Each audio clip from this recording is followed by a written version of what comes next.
disabilities affect 1 out of every 10 families in America and over 50,000 Nebraskans. And whereas quality of life is important to all citizens of our city, including children and adults with intellectual disabilities. And whereas the Knights of Columbus is a charitable fraternal organization that promotes the dignity and welfare of citizens with intellectual disabilities, Now therefore I, Robert Morgan, Mayor of the City of Beatrice, do hereby proclaim the week of October 5th through the 8th, 2023 as Support Citizens with Intellectual Disabilities Week in Beatrice, Nebraska, and I urge all citizens to take due notice of the observance. With this my hand of the official seal, City of Beatrice, this second day of October 2023. Is anybody here to accept the plaque? All right.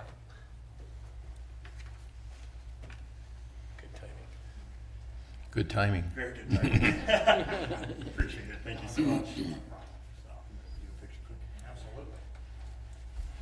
Oop, let me get out of here. Same what I feel like. Part of the job, I gotta say. Sure for you. Oh, wait, one more. One more. It's kind of like a wedding. Somewhere. All right.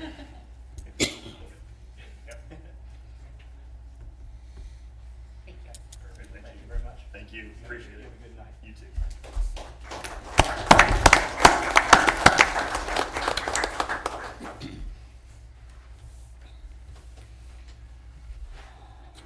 Okay, on to item 2, the consent agenda. All items under the consent agenda are considered to be routine by the City Council, will be enacted by one motion. There'll be no separate discussions of these items unless a council member so requests. Item A, approve agenda as submitted. Item B, receive and place on file all notices pertaining to this meeting. Item C, receive and place on file all materials having any bearing on this meeting. Item D, approval of the minutes of the regular meeting on September 18th, 2023, as on file at the City Clerk's office. Item E, approval of minutes of special meeting on September 29, 2023, as on file with the City Clerk's office. Item F, award bid for the curb and sidewalk improvements, Court Street from 10th to 13th Street 2023 project to DAX Construction Incorporated in the amount of $253,210.29 as recommended by the Board of Public Works. Approval of manager application for Julie Erdkamp, license number B97463, in connection with Farmers Cooperative doing business as Farmers Cooperative 1615 North 6th Street, Beatrice, Nebraska. Approval for a new Keno Sales satellite application for 10 Pins Fund Center, LLC, doing business as 10 Pins Fund Center, 2223 Court Street, Beatrice, Nebraska. Refer claim of Dawn Edgerton regarding damage to her personal property to the city attorney and city insurance carrier for review and disposition. Item J, resolution number 7132, entering into a farm lease with Jared Bauman for farming purposes. Item K, resolution number 7133, executing the supplemental project program agreement number 1 between the city and the Nebraska Department of Transportation, setting out modifications and or additional duties and or funding responsibilities for the Beatrice Homestead Trail Phase 1, project number TAP FLTP-3444, control number 13488. And resolution L, resolution number 7134, granting permission to Bobby Kramer to sell or offer for sale or peddle goods, wares, or merchandise at the bandstand in Nichols Park on October 14th, 2023 for the partial eclipse. Anybody want anything pulled off? Okay, seeing none, your vote, please. We need a motion. Oops, sorry. Got ahead. Sorry, Mike. That's fine. I move the items listed on the consent agenda be approved, accepted, and ratified as presented. Second. And now your vote, please. And that passes. Whoops. 8-0. Okay. Next, we do have a public hearing. Public hearing on the proposed 1- and 6-year road and street plan for 2024. The public hearing is now open.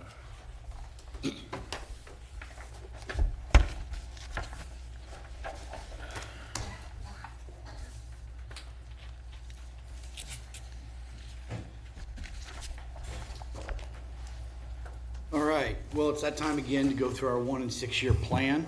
I guess first I'm going to kind of start off, why are we doing this and why we have to do this. The 1 and 6 year plan, and Jason's up here with me because of the roadways, but of course, the money Jason gets for the roadway are a lot of time allocated through our lane miles, which in turn is the number of miles of street that we have in town. There's a formula that's all put together through the state where funds are passed down from the federal government. It also includes like wheels tax or sales tax on vehicles and everything gets put in that number that Jason receives to do his projects for the next year. It's not a lot of money. It's probably averages around, what, 900? About 900,000 for his budget. So, you know, he doesn't have rates, he doesn't have fees and things like that he can gather to make his roadway improvements. So that's where the money comes from. Now, in terms of what the federal government and the state requires us to do is we have to have a plan to show where those dollars go into, because they ultimately want to make sure that we're spending these dollars on actual street projects and not anything else. So we have to create a plan that's a 1 and 6, which covers the next 6 years of where we plan to use money on roadway projects. Now, one thing I want to make sure is very clear is this is just a plan. It's not set in stone. You can modify the 1 and 6 year plan. There's a lot of times where streets, we either due to budget, we pull it from that year because we don't have enough money, or we add projects that come up and end up including them in. And we just have to modify the 1 and 6 year, which is a form that Jason fills out. So this is not set in stone. We can modify it. The thing I'd like you to pay close attention to, because as most of you know, our budget is set up as biannual budget. So year 1 and 2 is pretty important. That's what we're going to base our surveys on, how we go about design, because those projects are kind of set where we can begin working on them to get them bids to get those projects constructed. Anything past that is just that. It's just we're trying to show where we might spend the dollars and that we have cost estimates for those projects, just so we have an idea for future budgeting what those dollars might be. And that Jason can keep an eye on, you know, what the roadway conditions are and what we need to plan for in the next 6 years. So with that, I'm just gonna start in. The drawing that's up on the screen right now for the public, all these colors represent the different years. There are 6 colors because of the 6 different years. So everything that's highlighted on the screen are the streets that are actually touched by the 1 and 6 year plan and where we plan on doing those improvements. So with that, Aaron, if you want to switch that to the year 1. So blue on your sheets that you have a spreadsheet, and at the top is a blue bar that should represent year 1, which matches the color on the map as well. So we'll dive right in on these. The types of projects that we include in the 1 and 6 year plan. 1 is complete concrete reconstruction. So we come into a roadway and we tear it completely out, put all concrete back. That's considered goes into the 1 and 6 year plan. Where Jason does his patchwork and things like that, that is not in the 1 and 6 year plan. That's dollars set aside that Jason does on his own accord. So that's concrete repair projects. The other repair projects that we do are asphalt projects. Some of those that most of you are familiar with is complete replacement with an asphalt street, or we do a mill and over with asphalt. Those are kind of our construction projects for asphalt. But Jason, also, we have a lot of dollars that go out for maintenance work on your asphalt streets. There's kind of basically 3 types of asphalt maintenance projects that we do. The first one is an asphalt rejuvenation. It has like a baby oil consistency. We put that on basically new roads that are structurally sound, and it helps the flexibility of that roadway, asphalt roadway, to stay flexible and to last for another 5 years. That's a fairly new road that's only been in place for 5 years. We use that process. There's another product that Jason likes to use, which is asphalt sealing. This is where, if you see a lot of times the asphalt roadways, you can see a lot of aggregate on the top of the roadway. It's kind of grayish. It no longer has that black color to it, but there's still a lot of good aggregate in there. We seal that with a black sealer that has some fine aggregate in it, which seals the cracks. So that's our next line of defense in terms of asphalt maintenance.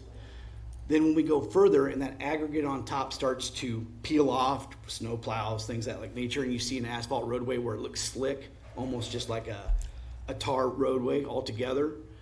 Then we go to an armor coat process where we're actually putting rock back on into an oil base. So that gets us our friction factor back up on that roadway, and it provides a wear surface for that asphalt as well. So that's kind of the three main asphalt maintenance programs that Jason likes to use and that we include in the 1 and 6. Okay? So in terms of the 1 and 6 year projects, very first one on the list is Ella Street from 2nd to 3rd, which is an 8-inch concrete reconstruction project, which would include new ADA ramps, new parking stalls, and things of that nature. I think it was, we had looked at starting at Ella Street kind of further up the hill between 5th and 6th, but because of the storm sewer system that we have to account for, we have to start downhill and work up. So as you recall, the railroad corridor was done not too long ago, with a nice new brick road and then a new concrete roadway to the north. This would connect directly into that for the first block, and we'd do stormwater improvements with it at the same time. Now, whatever design that we would do would accommodate either it staying one way or it going two lanes in the future. The design would accommodate both decisions that the council makes in the future. Okay? That road's brick now, isn't it? That little portion in there. Yes. Why aren't you going back with brick? Because of the cost and strictly just because of where the vision, I think, of that corridor is, that brick would not be a good solution for the wear and tear on that roadway. That leads down into, and if you turn to the left, you're going on to a brick road. Correct. That we would not put concrete on like I suggested years ago. So I don't understand now that we've got to go from brick to concrete now. I don't see the difference between them two roads. Well, it's just that was in front of the Historical Society, and those funds were gathered because of historical significance of that roadway, and that's why it had to go back brick because of those funds. These Well, dollars, it didn't have to go back to brick, it just did. well, but if you wanted those funds, you had to. It has a concrete base. Yes, it does. Yeah, It does. It has a 6-inch concrete base. It's 6 inches of Yep. concrete. It was Yep. dug out. It does. Axed, But in 6 order to inches get the con- money from the museum and from that group, we had to go back with brick on that, or Yeah. else we would have been paying for everything on that fund. Yeah, that's That concrete. project. Yep. So, new ADA ramps would be constructed with this as well. So, that project right now just has an estimate of $486,000. Okay? Next on the list is Lincoln Street. Now, this is the fill-in portion. As most of you know, we're looking at 33rd and Lincoln for the school. We're looking at Lincoln Street is already curb and gutter up to 25th Street. This project would fill in between 25th and the new school. Now, we put in the 1 and 6 year, the most expensive plan, which is the $1.1 million plan. That's the reconstruction of that. If you noticed on your bar to the left, I have or Highway 136 design, because that's one of those key places in there where the council is still deciding, are you wanting to do that portion of the project, or are you wanting to take dollars and use it for a design of the Highway 136 relocation? So we're just showing the 1 and 6. We don't have to do it, but it's accounted for. Okay? Next project, as I just spoke, was Lincoln Street at the school, which is 9-inch concrete. This came from JO's estimate. I have on Lincoln Street $2 million in there for that reconstruction. And then, of course, 33rd Street, which is at the school as well, came from JO's estimate, which is approximately $2 million as well. So that's accounting for a lot of our projects. Okay? Those are your reconstruction projects, your concrete reconstruction projects. After that, we get into the armor coating and the asphalt sealing, those projects that I discussed earlier, why we're doing those. In terms of dollars that we're spending on that, we're spending, on your armor coating, we're spending $70,000, and asphalt sealing around $76,000. Yeah, Not a question for you, James, this is more Toby. These projects for the road in front of the school, those three in there, Lincoln Street, 25th on, and yep. it looks like to me that we're looking about $4 million there. 4 million, and then, yes, 4 million between Lincoln Almost and 5 million, yeah. Yeah, and then if you included the 25th, yeah, it'd be 5 million, right. What's the school going to throw into this? How much money are they going to allot us to this, or are we taking care of the whole thing? We have an agreement with the school as far as cost sharing on this particular project. I'd have to pull that agreement to tell you the exact numbers. I don't remember off the top of my head exactly how much they're contributing, but the school is contributing to 33rd and Lincoln Street project. And that's where we get the schools too? Into that Yes. contract? Yes, that's part of the agreement. Okay, so with year one, with the armor coating and the asphalt sealing, if you look at the bottom of your spreadsheet, so in year 2024, cost estimate wise, we're looking at total project cost of basically $5.8 million. That's for all the roadway projects we just got done listing for year one. Currently in the budget, we have around $5.7 million. So that's a discrepancy of funds, of course. You know, I'm trying to be very conservative in my numbers to make sure that I cover ourselves. We will make sure, of course, that armor coating or asphalt sealing, we can pull projects out or do whatever we need to make sure we stay on budget and that we don't go over that amount. So with that, I'll take any questions regarding year one. Pretty much, I made sure also that I matched the budget that was approved as well. Okay? No questions, we'll go into year two. Aaron, if you would. So year two, you have a spreadsheet there with the yellow bar on the top, and that matches the roadways that you see here on the map. So this year, Jason had a couple mill and overlay projects that he really wanted to get done. So we start off with Grant Street from 14th to 16th, which has around, it's about $136,000. And then he has Paddock Street from Sumner to Weeby, which is about $100,000. And then we have Scott Street from 5th to 6th, which has a cost of about $80,000. So these are mill and overlay projects that the asphalt has deteriorated so bad that we can no longer armor coat them or save them, that we need to do a mill and overlay. I'd also like to note that we've kind of switched to a 3-inch mill and overlay. A lot of our asphalt streets have 2 inches of asphalt over a low grade rock base, and they just don't hold up when you get garbage trucks and other things like that on them. Those roadways disintegrate, and so we're trying to build up a little bit more of a base on them and get 3 inches of asphalt there if we can. So James, do we Yeah. still do any kind of a traffic count on any of these streets? I mean, Scott Street between 5th and 6th, Yeah. probably, when Beatrice Concrete had their thing down there, when the offices and everything was down there, a lot of traffic. So not so much anymore. So how do you guys determine that? Because we're still not doing traffic counts on all these, are we? So the state does traffic counts. The last time the state came down and did a traffic count was 2016. So Right. we're due for another one. And a lot of times that's what we can see with the generation of traffic and where it's Yep. the most heaviest. One thing I didn't cover, so thank you for bringing that up. We do take into account, or Jason takes into account, how much traffic is on that for the dollars spent, okay? But one thing we try to do is, we kind of use 3 methods, honestly, to determine what condition these roadways are in. There was the old method that I kind of inherited from Rex. I keep using it because it's a good method where each year you take so many points off based on the type of roadway and what condition it was in. Okay, I have that method, which kind of gives me somewhere to start, right? And then I had a program that I think I showed you some time ago, Street Logic. I still use that, where they took a camera out with a vehicle, drove our city streets, and they use a special formula, and it gives me an analysis there and gives me a rating on that. I take those 2 ratings and look at them and saying, okay, where are we really bad at? Where do we need to look at?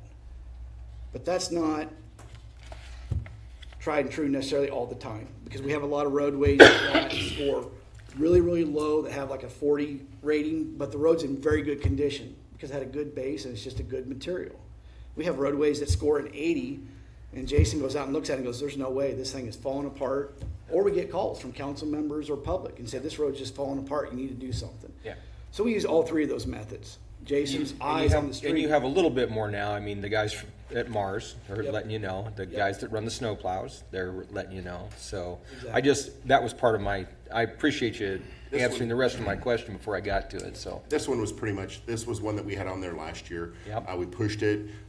The edges are in really bad shape. There's a lot of large potholes down both sides. It does have 2 homes on that road. So in a block, 2 homes, sure, and ADT is gonna be very low, very, very low. But probably condition-wise, it's probably one of the worst roads we have for being a very short stretch. And so when we're looking at projects of where do we want to spend the money and how big of projects can we go after, You know, I knew I didn't have a whole lot that I was gonna be able to use, so I went and I knew that I cherry picked some of my smaller ones that I knew, and it was time to do this one. So we haven't done it for a number of years, but does gap and extend throw your thing out of whack? I mean, I go down on Green and Tate and down there, and you look at those and like, these things are ripe for that. Oh, yeah. And we could force that. Does that throw this? Oh, yeah. Okay. Oh, yeah, yeah.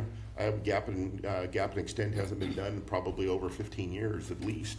Yeah. So I mean, it's been a long time, and then it been a might have while. been, yeah. Because even though the gap and extend projects, correct if I'm wrong, you know, those, when you choose to do a gap paving project, the adjacent homeowners pay for the cost of that roadway. But you gotta pay for that money up front, Yep. And we pay the, and then they start paying that back. So you still gotta have the money in We pay for the hand. intersection and we pay for the alley gap. Yep, yep. So, But okay. you still have to have that money in hand to go do that so they can pay it back, so. Okay. Yeah. And if, you know, truth be A told, Street, 16 years ago, Yeah. was when we did the last It's gap been and a long extend. but there are plenty of streets out there. If you're ever gonna look at that, there are still gravel streets that we have out there on the west side, I know, that have concrete curb and are gravel streets. Which was the And- plan, Yep.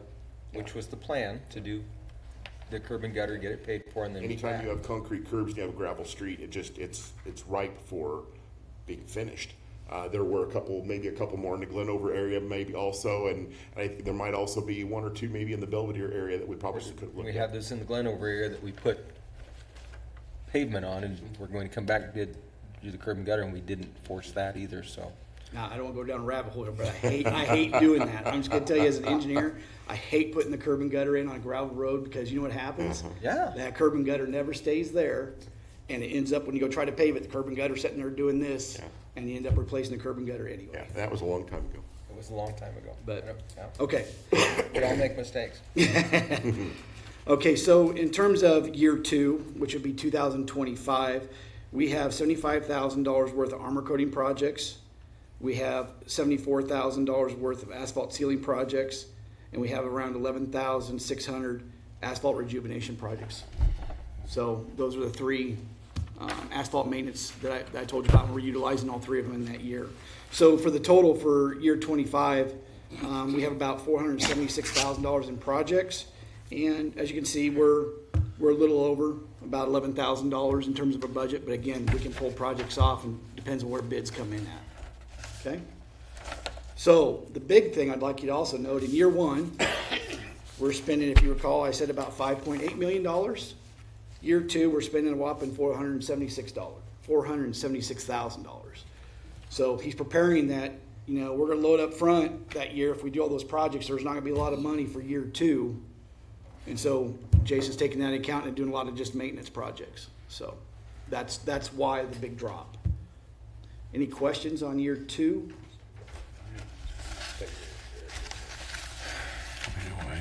Okay, I'm not gonna go through all year 3, 4, and 5, and 6 unless you want me to, but I'm gonna hit some highlights on here that, just so that you know that we're accounting for some of these big projects. When you get to year 4, Aaron, if you would go back to the 1 and 6 complete map.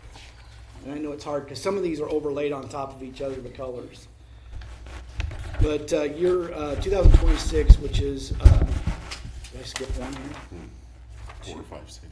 Year 3. Yeah, you're looking. There we go. Okay. So in year 3, which is the brown bar, should be on the top of your page. Jason has in here a 7th Street reconstruction. If you recall, this is behind McDonald's there, where the roadway is really broke up, even got grass, it's growing through the cracks, things of that nature. That roadway is in very bad condition. So that's from Arthur to Monroe that we included in the 1 and 6 year plan. And if you notice, I have Lincoln Street. So this is the first installment of, if you recall, we did the study when we looked at Lincoln Street all the way from 4th all the way out to 19th, 22nd Street. This is just to account for it, okay? This is just the first installment. We broke it up into sections, and I included it in the 1 and 6 year plan as sections. So the first section is Lincoln Street from 5th to 8th Street, okay? And that would include the intersection. So I have that in there, and this came from the estimate as well from JO, and I got $1.7 million for that, just that first section from 5th to 8th Street. So this is where we start accounting for it and moving down each year, adding a little portion of Lincoln Street to the 1 and 6. Marble Avenue is just scored low. It's a 46 on our rating scale. Needs to be repaired, so we did a 3-inch mill and overlay on that. Same with 10th Street, all the way from Court Street all the way down to Scott. We're going to go all the way down on 10th Street, but the problem is it's such a big cost. We broke that one up into sections as well. So the first section would go from Court to Scott Street. So in terms of total projects in year 3, we're at $2.4 million. Okay. Any questions? No? Okay. Year 4, so again, we have some big projects, so I feel like I have to mention them. In year 4, this is where I kind of threw in US Highway 136 relocation. It can move up, it can move down, it can move anywhere, but we wanted to count for it. So I took Olson's estimate and I broke it up into 2 sections because there's no way you're going to get that project done in a year. So with the relocation project, I put $5 million in the 4th year, which would basically be from 1st Street to 5th Street. Okay? The next project on the list is Lincoln Street, which is the next section of Lincoln Street, which is from 8th to 11th, which is $1.6 million. And then we have the final section of 10th Street, which is from Scott to Holbrook, which is a mill and overlay project, which is $220,000. So in year 4, we're still spending $6.9 million. So a lot of dollars. You gonna have those? That's just it. All those projects are contingent upon funding being Yeah. available. I asked you gonna have those in your. Notice we don't have any armor coats out this far either, so everything's gone. This is all going to big projects. So year 5, which is a green bar on the top. So again, I show the US Highway 136 relocation. This is the second half of the project from 5th to 9th, which again is $5 million. And this comes from the Olson estimate, okay? Lincoln Street, the next section of Lincoln Street, which is from 11th to 14th. So this section would include the 13th Street intersection. That came from the JEO estimate, which is $1.4 million. And then we get back to Market Street. Market Street, if you recall, I think when I first got here, we did a mill and overlay on it. It's time. We've been armor coating and doing everything we can to save it. But by this time, it's going to be time to redo it and do a mill and overlay on it again. The beauty of this time, though, is we don't have to do the ADA ramps. We already did it once. So that saves us quite a bit of money. When we look at cost estimates, and ADA ramps cost us around $6,500 a corner. Okay, so that adds up pretty quick when you got 4 on a corner and 2 per, 2 blocks. That's a lot of dollars going out. So it should be a lot cheaper this time, at least we hope. So, James, yeah. you started the 136 relocation year 4, correct? 5 million, Yep. and then year 5 is 5 million, Yep. and then year 6 is 5 million. Yep. Does that include the roundabouts? Yes. The roundabouts Yes. are included in that cost. Yes. I just took that from the cosment from the report. Just I had to have numbers to put in there. So we're sitting at 15 million, 16 million so far. Yep. Yep. Okay. Okay. So for year 5, we're looking at $6.9 million. Okay. Moving on to year 6, which is our last year that we have to show in the plan. And as Mr. Kerr just said, I show Court Street. Now this is the actual downtown, redoing that corridor because it's no longer the highway part at this time, would be $5 million. And again, that came from the Olson's estimate. I also again include Lincoln Street, which is 14th to 17th Street, came from the JEO estimate. And then we add a project on here, 7th Street, which is Perkins to Market, that Jason wanted to add on here, which is a 3-inch mill and overlay. So again, we're at $7 million for that year. So kind of we're right around $6 million, $7 million, except for that one year we're at $450,000, which is year 2. So last but not least, that's all of our 1 and 6 year projects, but I just thought you would like to know, I included in the spreadsheet, it calls future projects, anything over year 2029. So for people to wonder, do we have our eyes on other projects? We do. This is a list of several projects, and if you look at the total that Jason and I have our eye on for replacement is $18 million. So do we have projects out there that's waiting? Yes, we do. So, And these are projects that if we need to, we have them out there. We know they're in need of attention, but just not today. But we could pull something out of your 2, 3, 4, 5 and move them up because of, let's say they just start breaking loose. Let's say the asphalt is not holding up to new traffic. Industry, something goes in, changes the daily traffic count. The roads just don't hold up. Something along those lines. So generally, if, that's where we're at. Gives us a pool to pull from. It may also be that funding becomes available. Maybe one of these in a location where it's available for a grant or something, and so then we're able to, we have that already on our radar, and we're able to move that project forward. or even if another, for example, if we had a major catastrophe and you had to do another water line somewhere or storm sewer, Sure. then you know that, well, heck, that's right down this street. We were planning on doing this street later, but it might have to move up because of that. So that's the 1 in 6 year, kind of a synopsis. Any other questions? Yeah, Jackson Street between 11th and 12th, 11th and 13th. Are you familiar with that? That's just cracked all over, and it don't get any heavy truck traffic. What would have caused that, do you think? That's probably had something to do with the hospital. Is- Oh, That's Jackson, when we redid that and put those duplexes in. A lot of that's got popcorn holes. You'll see little holes in the surface. Some of that started when the road was brand new, honestly. When you get little pop marks like that, they'll start, and then all it does is creates a void for a little bit of salt to set in, and it just, over time, it just eats away, and then traffic tearing the hospital down didn't help it any. And that's another stretch. There's another stretch of, when I look at That's concrete, right? Yes, it is. there was a deal back then when that roadway was poured, it's called ASR, that a lot of concrete industries were having trouble with. It's a type of rock. If you didn't watch the alkalinity of it, it would form a jelly around the rock, and they were experiencing a lot of popcorning, popping because of this ASR. So recently we went into a different type of cement. It's called type 2 cement to combat that ASR from happening. If you recall, before we did Bell Street, right between 5th and 6th, how bad that was. That looked really bad. That's what was happening there. That was ASR. And another one out there is Elk Street between 19th and about 22nd or so. That one really needs to have some work done on it also. It's not in great shape, but it's one of those ones where we sit back and we look at, now Elk has a tremendous amount of traffic, but it's one that we just need to, it's one that we just need to find a place for. And unfortunately, right now we've got bigger fish that need to be taken care of. I got two things. First of all, what would it take, just for the common knowledge of the general public, to take a dirt road within the city limits, one city block, and switch it to concrete curb gutter estimate price? I was trying to decide it off of this thing, but I can't figure it all out here. I can look at Arthur Monroe, which is 2 blocks. I'd say 200,000. If you're starting brand new, when you don't have any storm sewer or anything like that, and you're talking 1 block, I'd say 200 to 250. Okay. The second thing, even though I know Councilman Kerr's intentions, can you please clarify that we do not have a final plan that includes roundabouts in anything whatsoever before it blows up? There has not been any final plan. We just had to have something to go off with a cost. Thank you.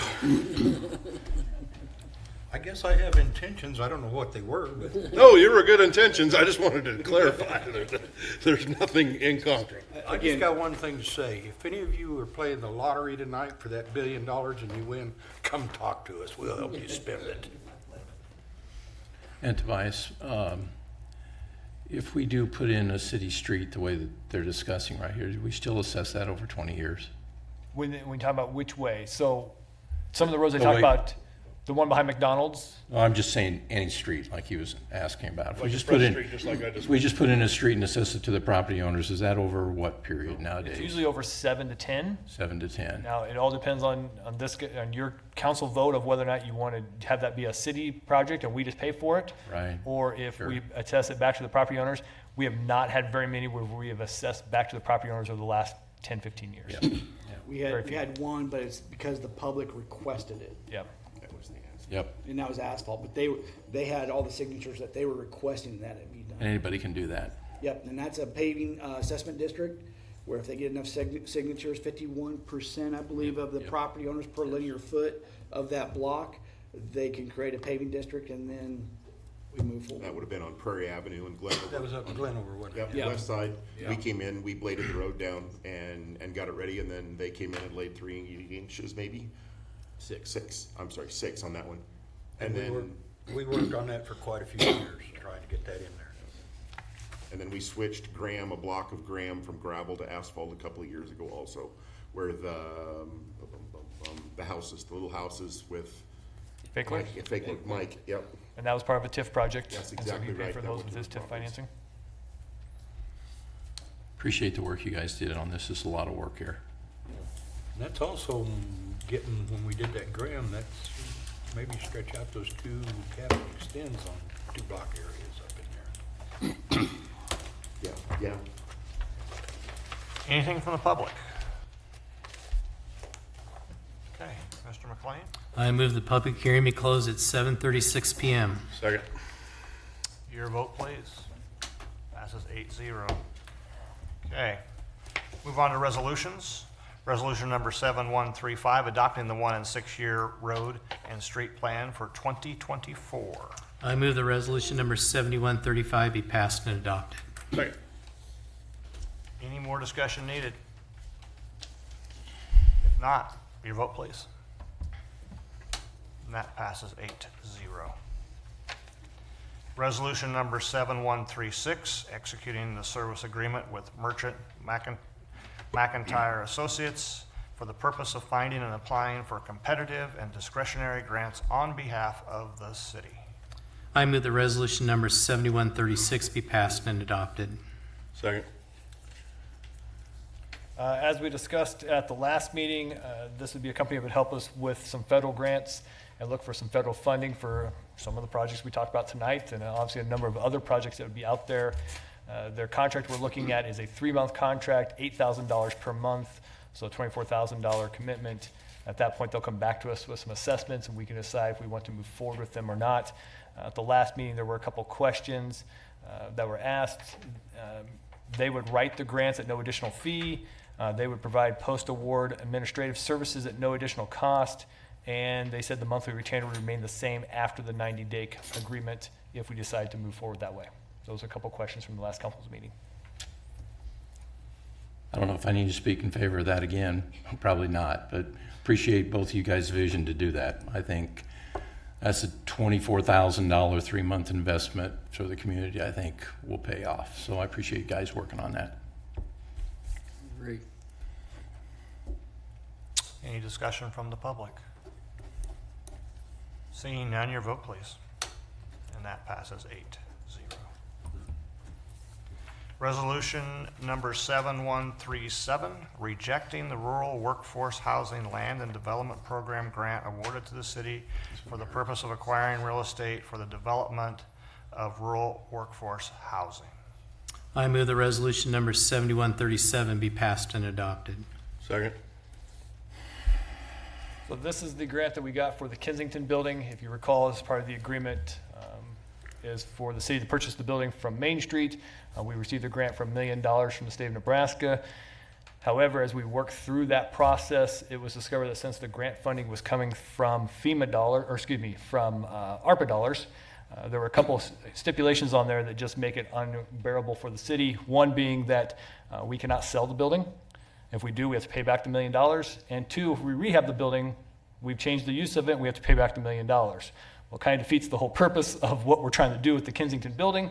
And so we've been working with DED for months now, trying to figure out a solution to this.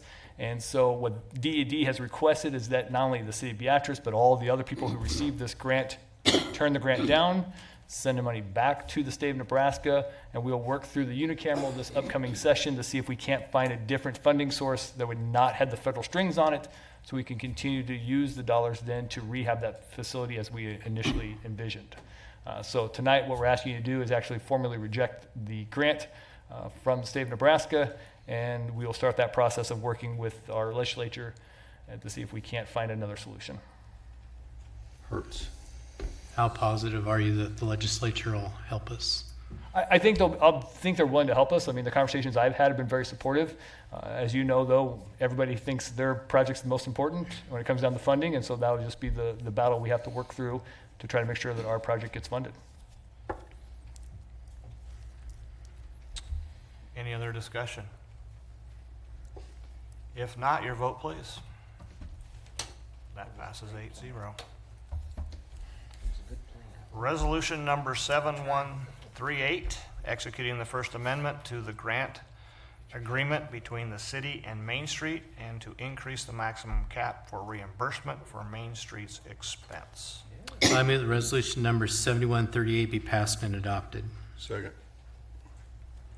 So the next two resolutions go with the last resolution you just passed. Obviously, we had an agreement with Main Street. We were to acquire the Kensington building from Main Street, I believe, October 15th.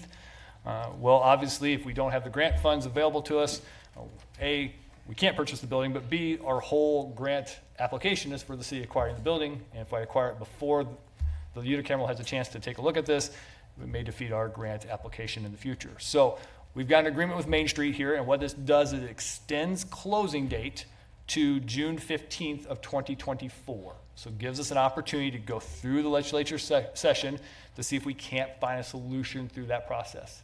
It also increases the amount that Main Street may be reimbursed for their expenses from $50,000 to $60,000. So Main Street has expenses in here. They've had an attorney review documents, draft documents. They've had an accountant involved, making sure that they're not in violation of their 501c3 status and some of those things. So we're increasing our reimbursement to them for those types of expenditures.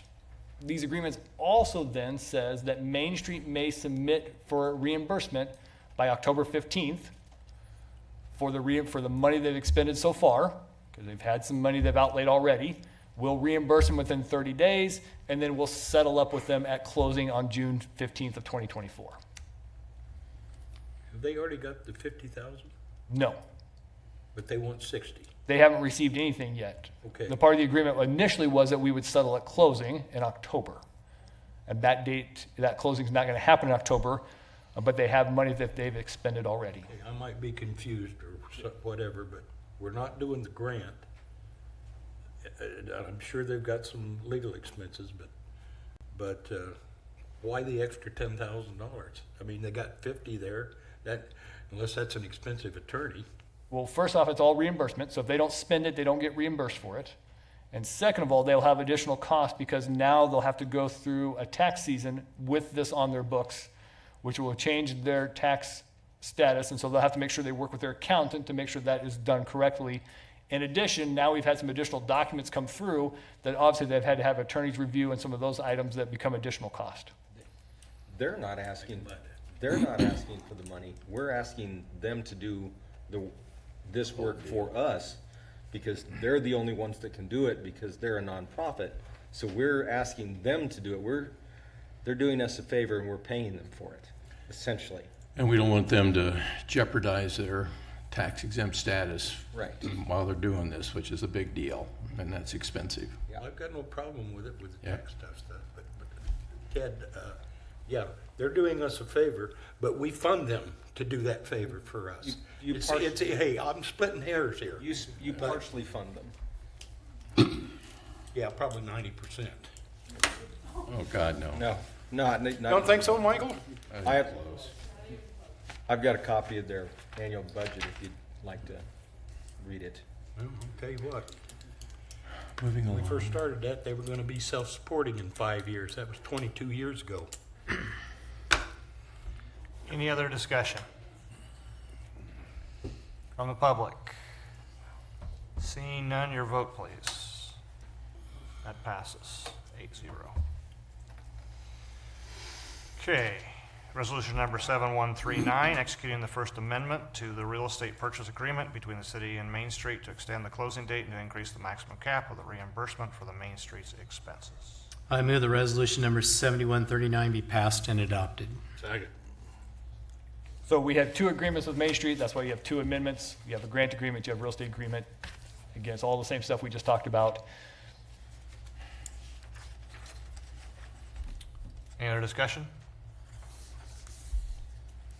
Okay, Seeing none, your vote, please. That passes 8-0.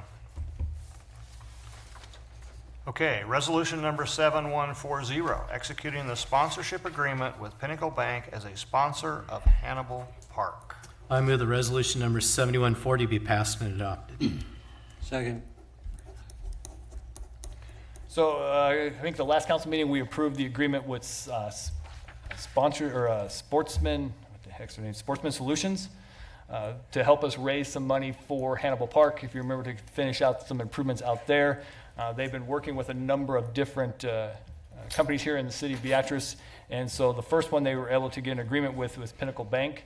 Pinnacle Bank has agreed to be the sponsor or named sponsor of that facility. The agreement's for them to pay $200,000 over 10 years. And the facility would now be known as Hannibal Park, powered by Pinnacle Bank.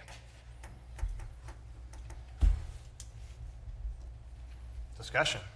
A little better discussion than we had just a few other resolutions ago.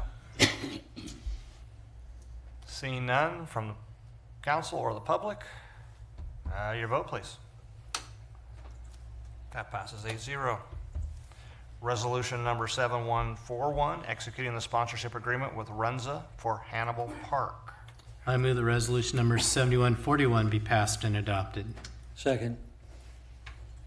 Very similar, just a little bit smaller dollar amount. Runs has agreed to also help participate in this particular project. They'll be taking a couple of scoreboards and putting their logo on those scoreboards.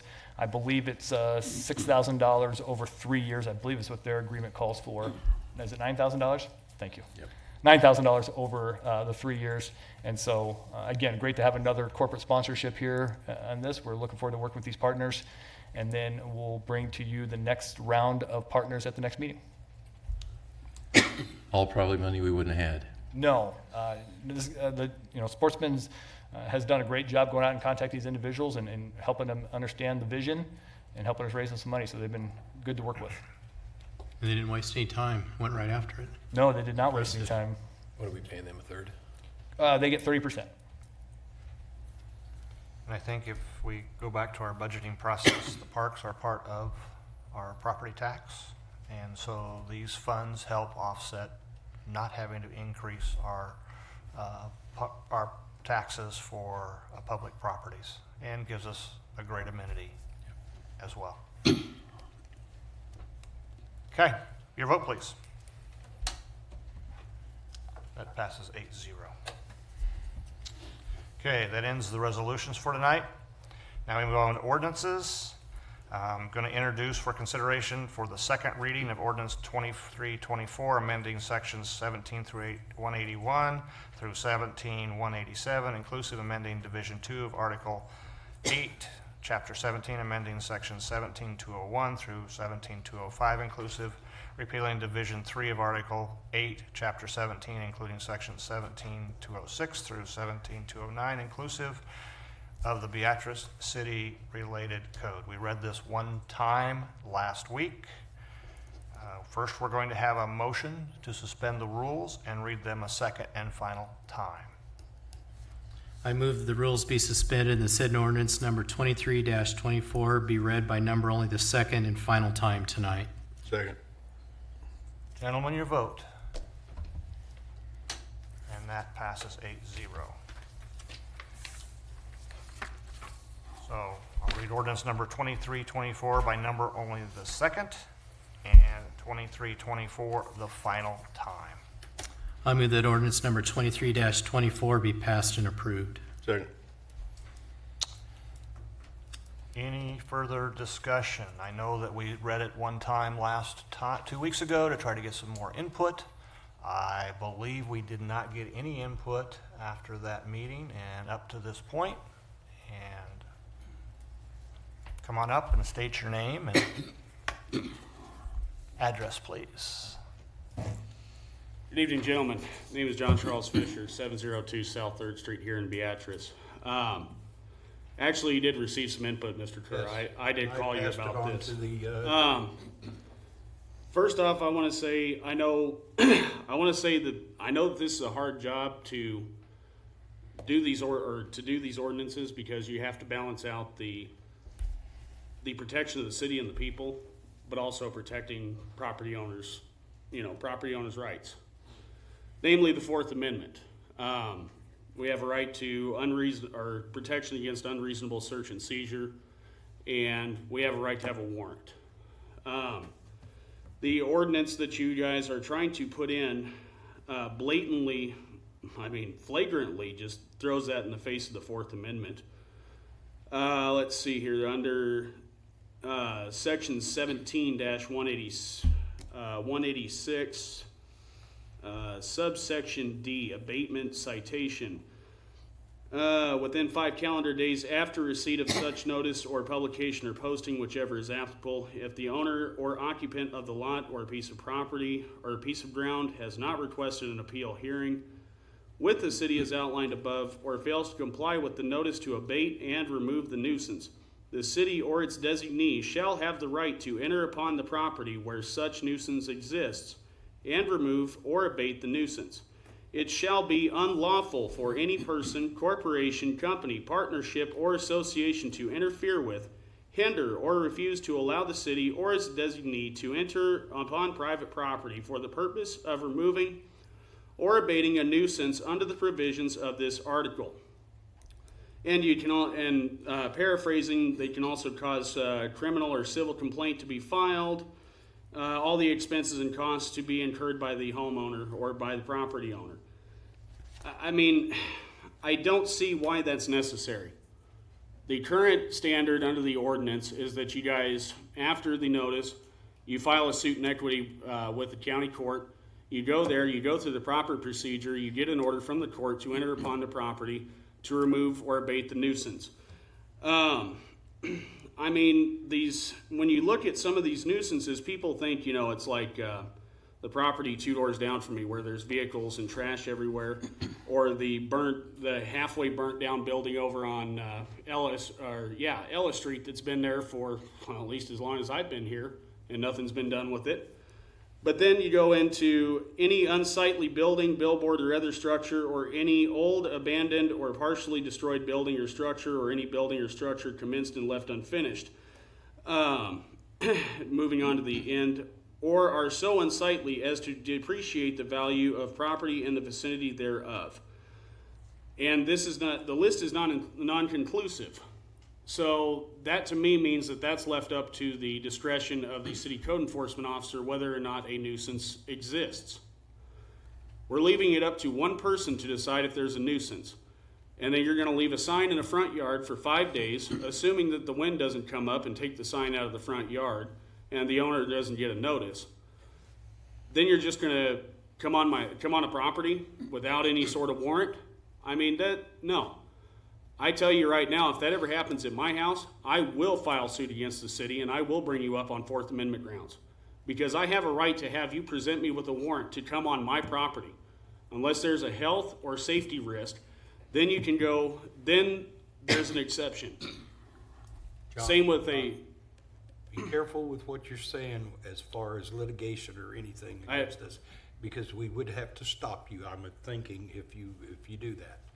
Because we cannot talk to somebody that's going to be litigated. I apologize. And I tell you something else. I did take your to Taylor and put the ball in his court, so he will explain to you when you're done. Well, that's fine. I just don't see. I don't see how the. I don't see how the process that's in place now is more cumbersome. When there was a blog post put out a week ago by the city attorney's office that explained you can be put in jail for a parking violation. How are we going to go to a court and get a warrant for somebody over a $10 parking citation? That's following the Fourth Amendment, but we can't spend the time and the procedure to do it the right way to go onto somebody's property. I just believe that this is overreach beyond all means by a government. The government was not put here to take away or give rights to the people. The government was put in place to protect the rights of the people and to regulate the discourse amongst men in everyday life. So I understand the need for the nuisance property ordinances. I live with it. I live with the gentleman 2 doors down, or, 2 properties over. As much as I don't like seeing it, that person does have a right to have things done the proper way. And, I mean, if we're just gonna throw this out the window, what are we gonna throw out the window next as far as, when it comes to, nuisance properties? I mean, again, we go back to the penguins in the front yard thing. Mayor Morgan has penguins in his front yard. The mayor or the neighbor next door doesn't like him, starts calling the city. Well, I mean, that could be interpreted as that's going to depreciate the value of the person's property next door, and all of a sudden they're coming in and taking your penguins off your porch or off your property. Anything can depreciate the value of somebody else's property. It's not that hard. I mean, it's, I just don't see the need for it, especially when Councilman Kerr, you explained to me this is a very out of the ordinary situation that happens, and there is a need for this situation to happen. So I don't see why we can't keep the ordinance the way that it is as far as abating the procedure or the abatement procedure, to go down a block or 2 over to the courthouse, get a suit in the court, and then do it the right way, get the order, go and abate the nuisance, and then hand the property owner the check or the bill to abate the nuisance and also to file the suit in equity, as would happen anytime. I don't like to see this, Well, so to explain a few things to you, the Fourth Amendment stuff is done away with all the notice that you're given. The probable cause is that it's plain sight.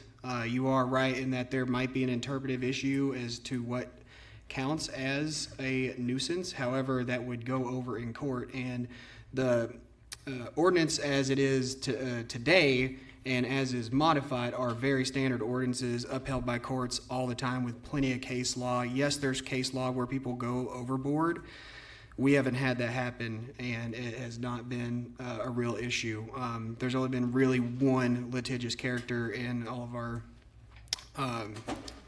nuisance abatement cases that this has come up to, and they've really never amounted up to anything. So these are very standard things, and it does not run against the Fourth Amendment search and seizure law, and they're upheld by courts all day, every day. Mr. Rivera, I'd like to correct something real quick. Current ordinance section 17-185, abatement by city authorized. Whenever a nuisance exists, the city may proceed by a suit in equity in the county court or county district court to enjoin and abate the same in a manner provided by law, or it may elect to enforce the provisions of this article by complaint and warrant. So in a manner provided by law is what the language is key there, because state ordinances give us the power to abate those. I'd be glad to send you those state statutes that allow us to abate those nuisances. So it's blessed by state law, and as far as case law goes in the courts, this is standard procedure. But looking at the plain reading of the ordinance as it sits today, it doesn't say, or in the manner provided by law. Did you not just say, or in any other manner provided by law? Because that brings us back to the state statutes, and the state statutes bless it. So, if I may, whenever a nuisance exists, the city may proceed by a suit in equity in the county district court to enjoin and abate the same in the manner provided by law. Correct. Semicolon. Or it may elect to enforce the provisions of this article by complaint and warrant. Right, so that gives us broad language in a few different ways that we can go about it. And typically our procedure is to never start with litigation. We know that we live in a community, we deal with people all the time. This just gives us the proper procedural thing to follow to not only give notice, so there's always a notice sent to the place. You don't usually get the posting until that notice has come back, and that takes several weeks. So there's plenty of time, and with the stakes that these postings are done with, it's never been an issue of when carrying them away. They're very obvious. They're stuck right into the ground.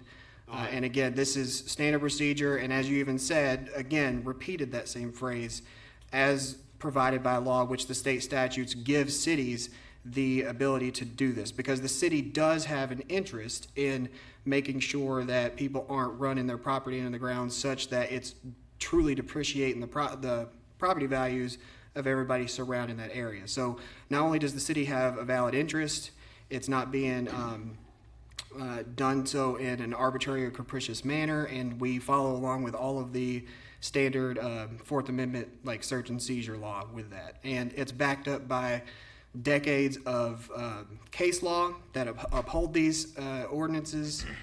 I would say that if you have a real issue, you would have to take it up with the state legislature because they are ultimately the ones that give us the power to do this.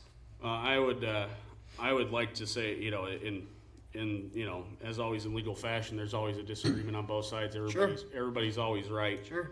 I just believe in statutory interpretation that if the statute doesn't say it, it's not there, and you can't. So what I'm telling you is that the statutes do say that. And it says in the manner provided by law as far as the suit of equity. Which again brings it back to the state statutes. We have the authority to make these ordinances based on state law, which is like above us. So if they don't give us the power to do that, we absolutely can't do it.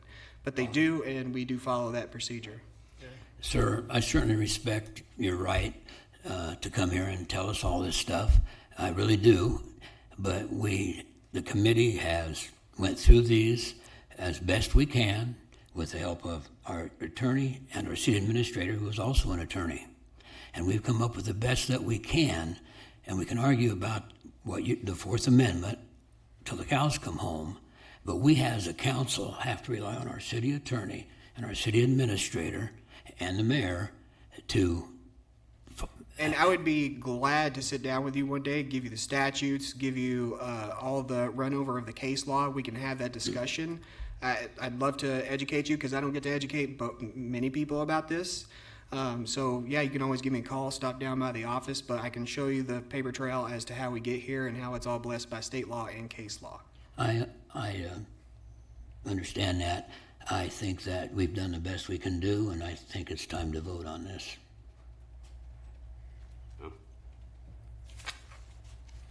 Thank you. Yep. Any other discussion?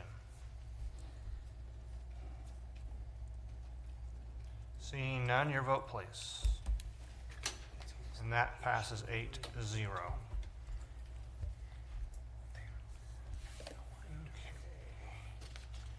Move on to the ordinance amending 9-130 of the Beatrice City Code regarding when the sale and discharge of permissible fireworks are permitted within the city. And this is an ordinance that will be only read one time tonight and then for discussion. So, Mr. McLean.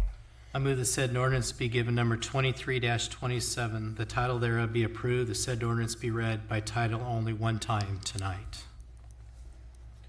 Second. So what you have today is our current city ordinance says that you can discharge fireworks from June 28th through July 5th.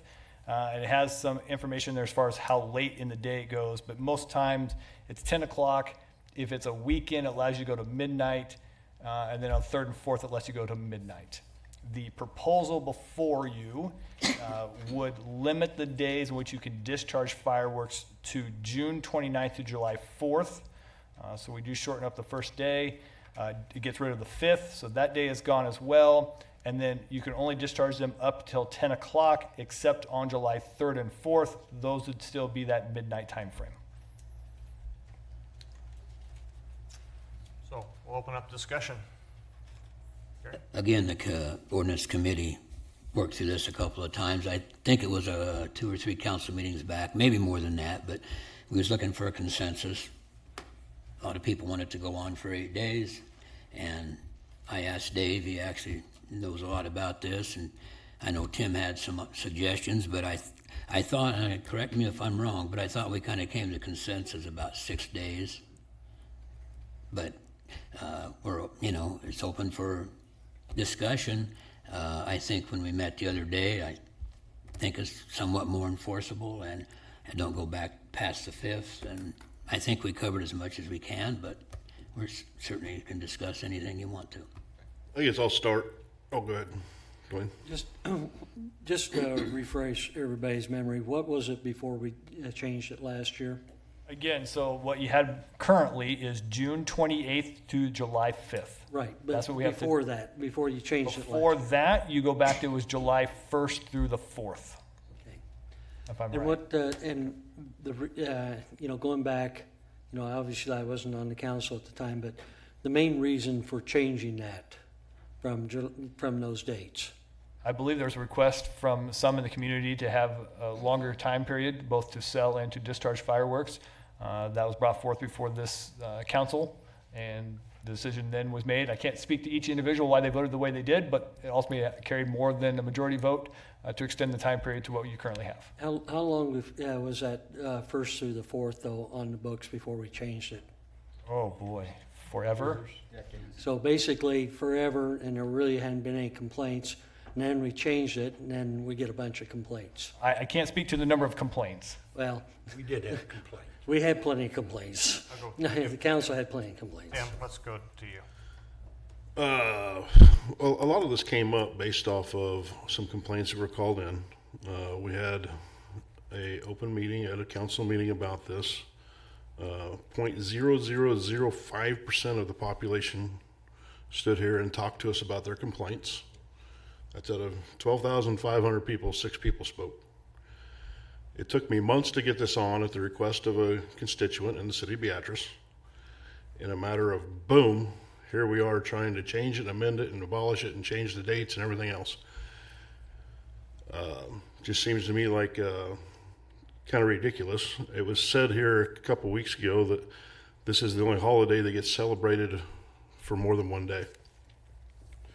Well, I certainly hope you don't go shopping on Black Friday, which is November 24th this year, because that has all to do with Christmas. That'd be 31 days of celebrating Christmas.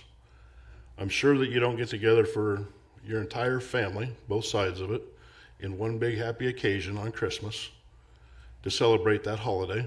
I'm sure you go to 2 or 3 or 4 different places. It just seems ridiculous that we're already trying to change something that was given 1 year. The one thing that I agreed to when we had this discussion before is that July 5th shouldn't have been on there. How that snuck in on us, we all missed it. My fault. Completely with that. As far as shortening it, on the 5th, I'm happy. The rest of it, I'm not for. I'm going to vote no. I'll tell you that straight up. That's the way it's going to be. And I know that there's somebody sitting in the crowd who currently sells fireworks within the city of Beatrice and other locations, and hopefully he's going to come up and talk to the difference it made in 2023 compared to years past, and see where we go from there.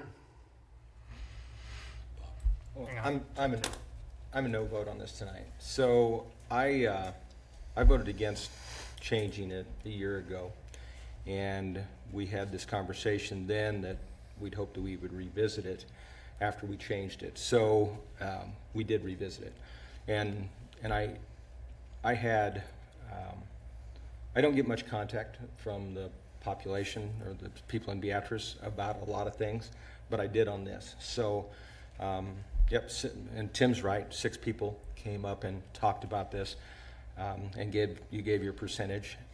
You're going to have 1 person here tonight, so you can reduce that percentage by 6. Yeah. Because you're going to have 1 guy. Because I had 1 person contact me and said, "Way to go! Glad we extended this." So we take 1 day off of this. You're going to be back here revisiting this again next year, because you're going to have the same number of complaints. If you add up the people that contacted me by email or by phone or in person, I had over 30 complaints about this. That's a lot in Beatrice. And if you look at the number of people that contacted the police department, add that to it, there was a lot of people that complained about this. And you have a lot of people that aren't happy. I'm not sure, and I don't disagree with the number of days that you're going to celebrate the 4th or any of this, but compared to the other holidays, because if you go to Walmart now, obviously they think I'm going to have Christmas, Thanksgiving, Halloween, and New Year's this week, because they're selling me all of that stuff now.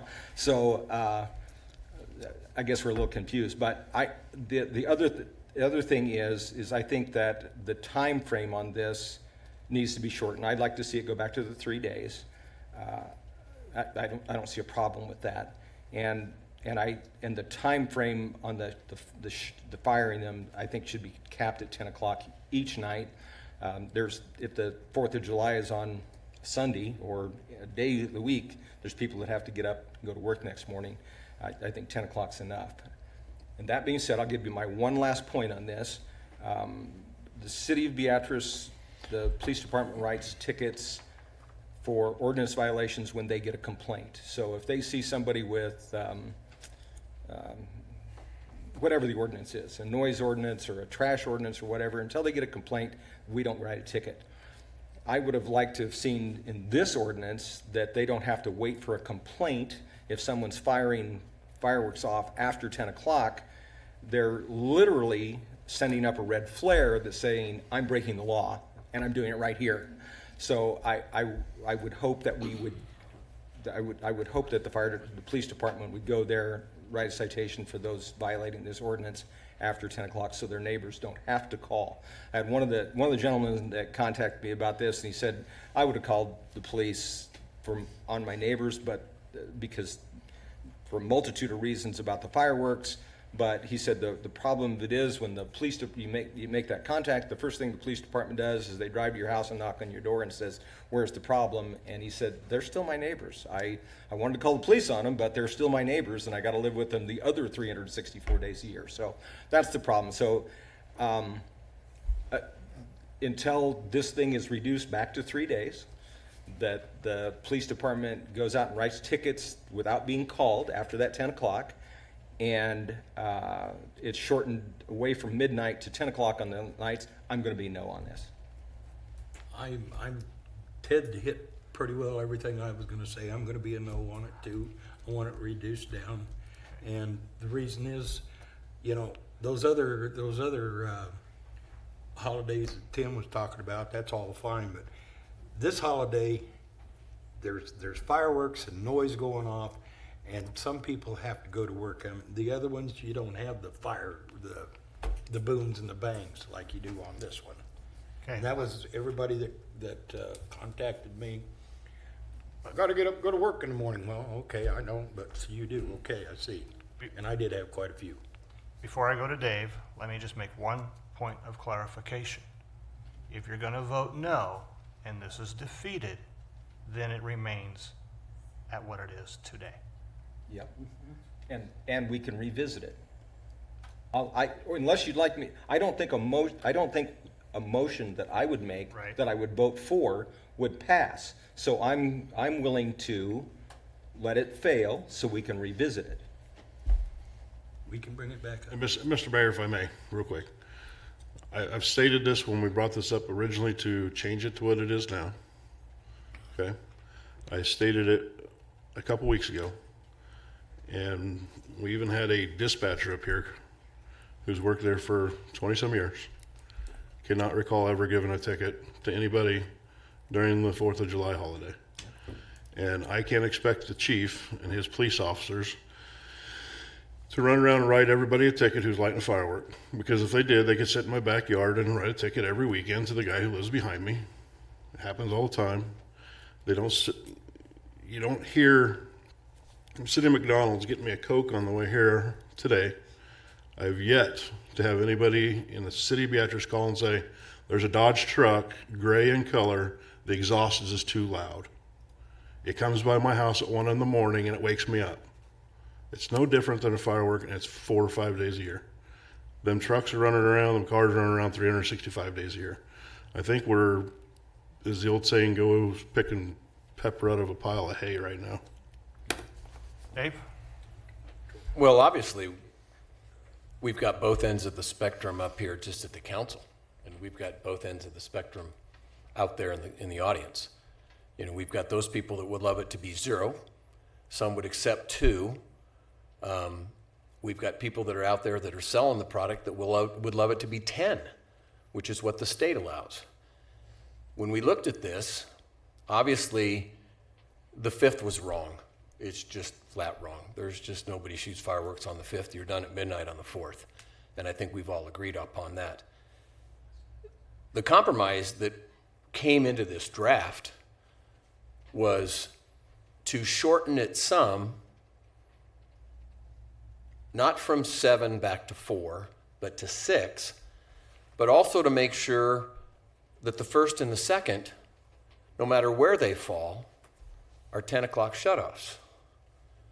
That just leaves the third and the fourth, whether it's a Tuesday and a Wednesday or a Friday and a Saturday, because you've taken out the arbitrary conversation there. I understand Tim's points. I think he's defending some of the constituents that wanted that particular direction. I understand Ted's points, and I think he's doing it there. If we vote this down now, we've lost out on an awfully good compromise that fits into a spot where we can all survive, vendors as well as everybody else. Some people aren't going to be happy with it until it's gone. Some people aren't going to be happy with it until there's more. So as a council, we're just going to sit here and fight over this to try and come up with something that's a compromise. And I think that's what you have in front of you, is a fairly good compromise. That's my opinion. From the public, anyone?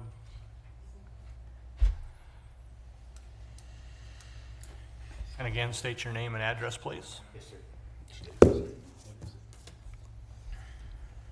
My name is Chris Collison, 1725 Ellis Street. I'm the owner of CNC Fireworks, which we are here local.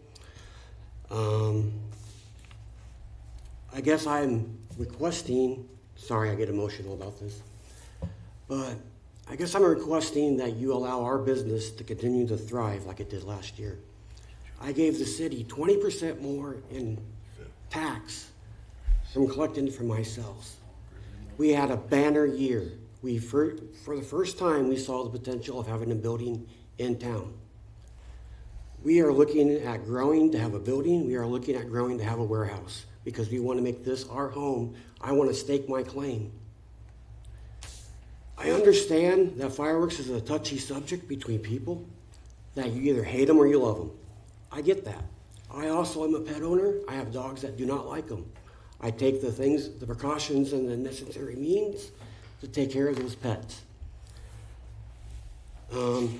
Just going back to what I experienced in my tent this year, I had several people who thanked us for extending the year. Typically, you're not going to hear the positive. You're going to hear the negative. I had several people thank us for extending the year because they were going out of town and they were able to buy local like we preach to our population. I don't know what this, I guess I see how the 5th was a disaster, but here's why I think it was a disaster. If you recall, the night of the 4th, we had a storm. We had hundreds, thousands of people in our stand buying product that they were going to shoot on the 4th. So I believe that they were doing that on the 5th because they already invested that money for that year in their product. We had people, during the storm when our tent was getting ready to blow away, we still had people coming in wanting to buy. They were that die-hard.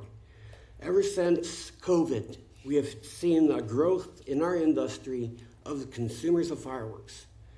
And we are doing our best to educate them on our local laws. We are doing our best to educate them on fireworks safety. We give out safety classes to kids. We are doing what we can to make them stay within the parameters of the city ordinance. I feel like if people are breaking the law, that's where police need to intervene, regardless if there is a phone call or not. I mean, it gives us a black eye when people break the law using our product. So I guess I just request that you would nix the 5th and leave the rest of the selling days the way it was, because it really, like I said, it really boosts our company. We're looking at bigger and better things for next year. As far as shutting it off at 10 o'clock on the 3rd and 4th, we don't even start our professional shows until 10 o'clock because it doesn't get dark enough to see the colors. So I would request that you take that into consideration also. So, thank you. Thank you.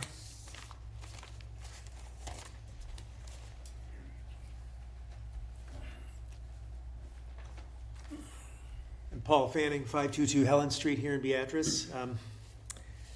They say politics makes for strange bedfellows, and I find myself in the strange position of agreeing and disagreeing with different voices that have not always been on the same side as my own in previous issues. I certainly have long been a proponent of individual liberties and personal freedoms, and I don't disagree with people's ability to celebrate the 4th of July by using fireworks. And I certainly would not want to penalize any fireworks business owners by making conditions unfavorable to them. That said, there are some things that I wish we would consider when we decide when it's going to be okay to discharge fireworks. Every year, after the 4th of July celebrations are over, as I walk down the sidewalks in my neighborhood, I find litter for days in the streets, on the sidewalks, in the yards. It's a mess. I realize that's the individual's responsibility, but I'm just saying it's a reality of setting off fireworks in town. As someone else mentioned, dogs are an issue for many of us, maybe even for many of you. I have a dog who is absolutely terrified of loud noises, and I have to tranquilize her for days around the 4th of July. Okay? Again, a lot of people are in that situation, and it's a situation where we're not going to please everybody.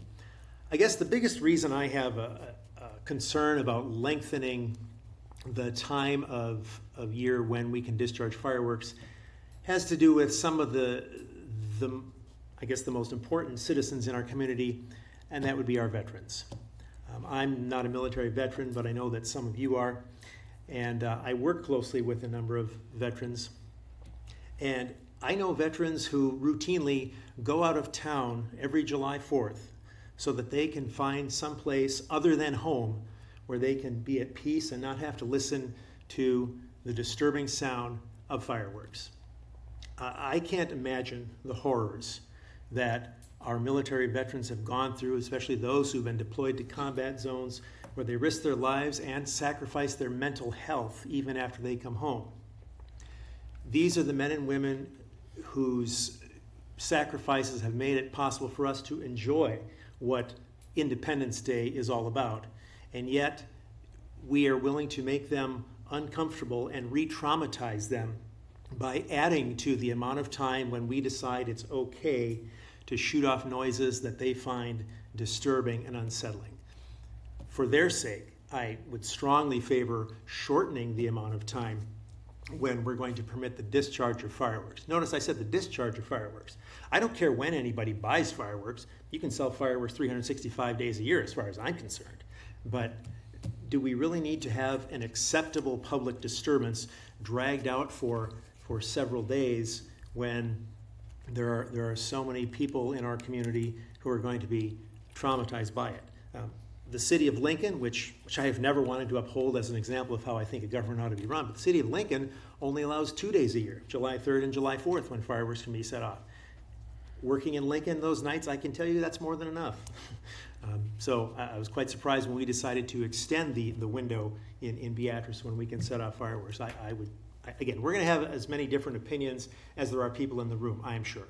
But I think out of consideration for those facts I mentioned, especially the veterans in our community, maybe we ought to reconsider how important it is to legalize this ongoing noise that we do every year on the 4th of July. So, thank you.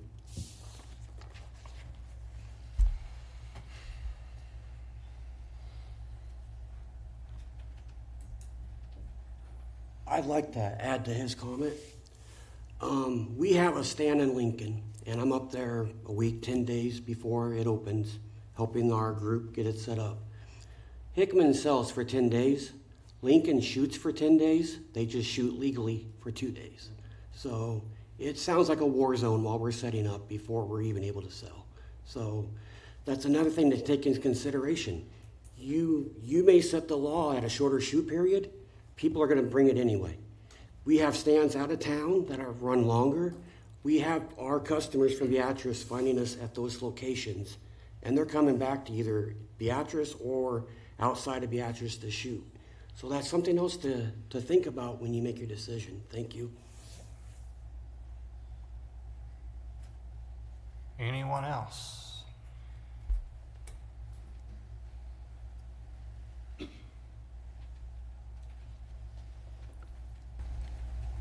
Margaret Haith, 104 West Granville. I know the city gets a lot of tax revenue from selling the fireworks, but it can't always be about the money. And Mr. Fralin, I appreciate your statistics on the percentage of the people that showed up at the work session, but I'll tell you, I'm out at the Y, I go to church, I'm on other committees, I'm out and around town, I'm talking about this issue, just like I talked about with the UTVs and ATVs. I can't get people to show up.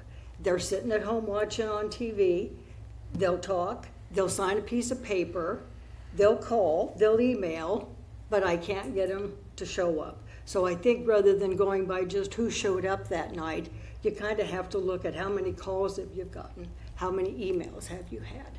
Now, in the people I've been talking to, I can honestly say the feedback that I've received is the majority of them, they want you to go back the way it was, just to the four nights. They think that that is sufficient. People can still shoot off their fireworks, they can still have fun, but the 8 was really over the top, and even to go down to 6, a lot of them thought that was still too many.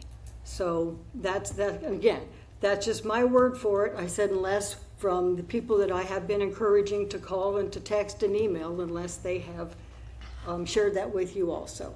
But that's it. Thank you. Okay. I do believe we're time for a vote. So, gentlemen, your vote, please. 2, 3, 4, 5, 6. Okay. 2 to 7, you've got Eskra and Barnard voting yes. Okay. So that ordinance fails, and it will not reappear next 2 weeks. So I may be the only dumb one here, but so we have, as a fireworks law right now, then what? It is exactly the way it is right now. It is still the... Nothing's changed. Nothing's changed. Still 8 days? And Correct. still Right. on July 5th, yes. Okay. But we can bring that back. Yes. Yeah, go back to the ordinance committee. We'll refer it back to the committee for further evaluation. But at this point in time, that ordinance is in place as it was written. Thank you. Okay, ordinance establishing salaries and compensation for various city and board of public works non-union employees. I move that said ordinance be given number 23-28, the title thereof be approved, the rules be suspended, and the said ordinance be read by number only 3 times tonight. Vote on suspending the rules is not debatable. Your vote, please. Sorry. And that is 8-0. So ordinance number 2328 by number the first time, 2328 by the second time, and 2328 the third and final time. I move that ordinance number 23-28 be passed and approved. Second. Okay. This is one of those things we have to do every year. We bring back the salary ordinance. For the non-union employees, it calls for a 3% increase in pay, or otherwise commonly referred to as a COLA, cost of living adjustment, 3%. Seeing no discussion, your vote, please. And that passes 8-0. And then we go on to the ordinance establishing salaries and compensation for various city and board of public works union employees. I move that said ordinance be given number 23-29, the title thereof be approved, the rules be suspended, and the said ordinance be read by number only 3 times tonight. Second. A motion to suspend the rules is not debatable. Your vote, please. And that passes 8-0. Now we're down to public forum. Oh, whoops. Sorry, no. Ordinance number 2329 by number the first time, 2329 the second time, and 2329 the third and final time. I move that ordinance number 23-29 be passed and approved. Second. Again, this salary ordinance, this is for union employees, so police, fire, and IBW. Under their current as proposed in their current contracts, the fire department is a 2.5% raise this year, the IBEW is a 3% raise this year, and the police department, they do not get a raise this October because theirs was included into their raise that we did a couple of months ago. And how far along in the contracts are we? Police is done next summer. IBEW is a 3-year out of 6-year contract, and fire department is 3 years out of a 6-year contract. Thank you. Okay. Your vote, please. Okay. Now we can go to public forum. Purpose of public forum is for the presentation of an item by the general public to the city council for consideration at a later date. No discussion or action will be taken by the city council at this time. Anybody here for the public forum?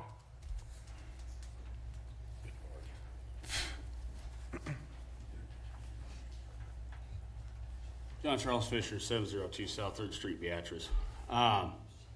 First and foremost, I'd like to start by apologizing. I did let my mouth get overloaded earlier. I get very uncomfortable speaking, and whatever goes up here doesn't get filtered through, it just goes straight out.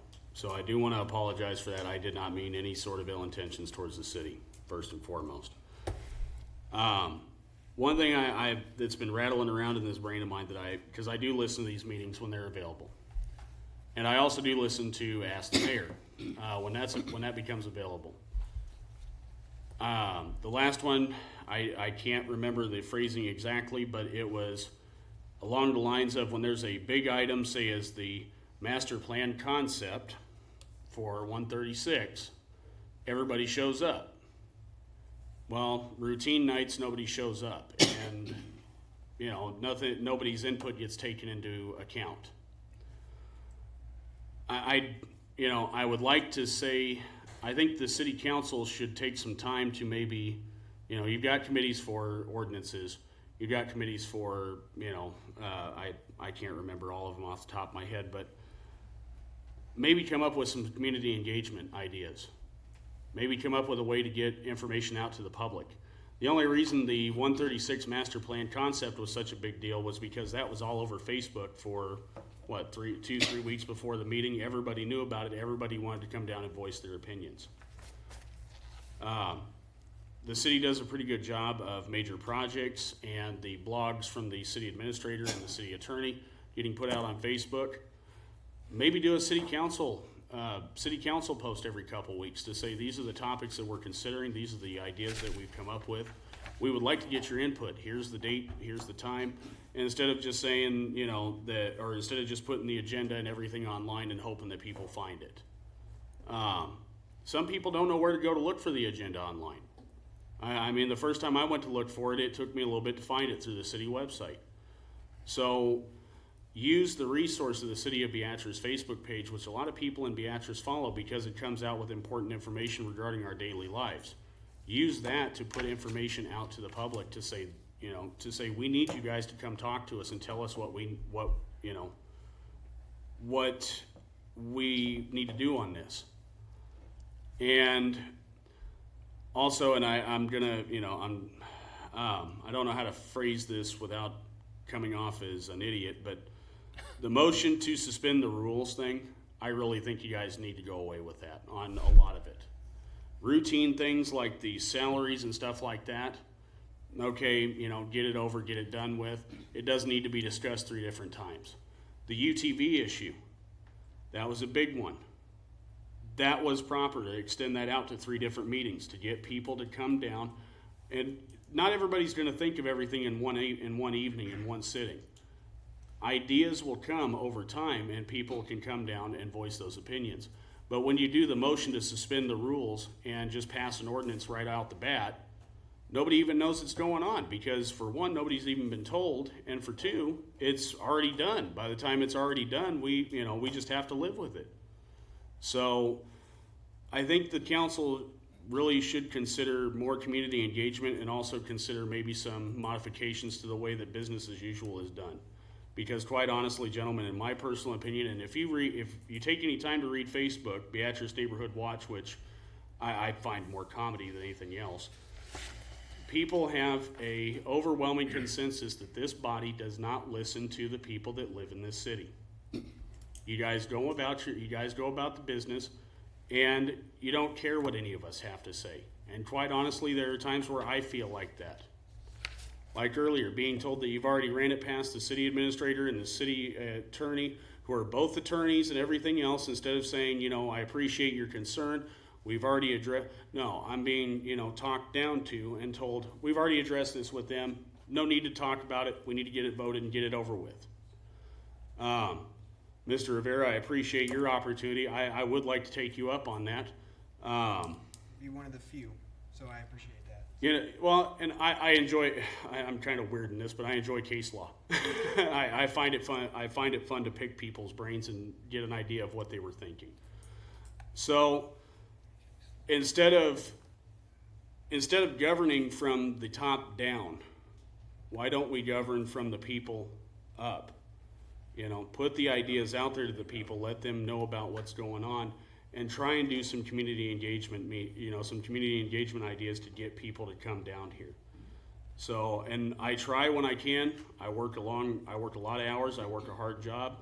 Today just happened to be one of the days that I was able to get off in enough time to get down here, and I do appreciate it. And again, I will say I appreciate the YouTube postings, because it does help people like me to keep up with it. You know, I like to know what's going on in my community, because those that don't stay informed cannot be critical of what's going on in their community.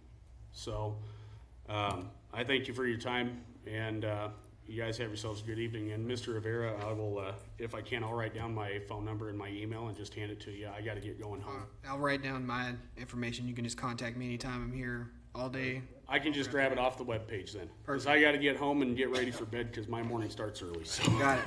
Thank you. Thank you, gentlemen. Drive safe, John. Okay, move on to Main Street Quarterly Report.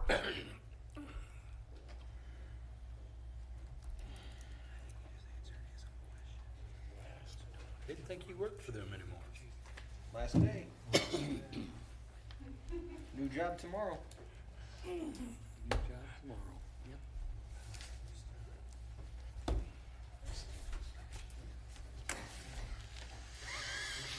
Still change your mind, Mike.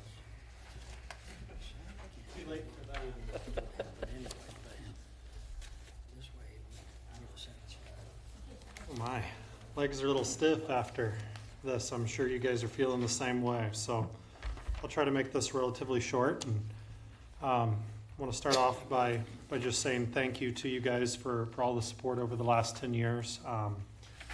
Being a part of this community has certainly meant a lot to me, and certainly hope to continue being a part of this community in some ways, but obviously it'll be quite a bit different. But do appreciate that. But let's go ahead and kind of get into this. So you guys just recently wrapped up your fiscal year, and want to share some of the information on that as well.